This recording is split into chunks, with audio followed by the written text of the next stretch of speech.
আমাদের বাম দিকে হ্যাঁ বইলে তো দেখছো ঠিক আছে কিনা বাম নেন না বাম দিকে বাম দিকে কথা বলো না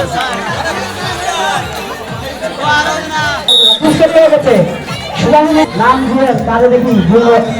জলদি ঘুরাতে পারেন কিনা সাইডটা কথা বলবেন না কেউ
দেখতে আসছে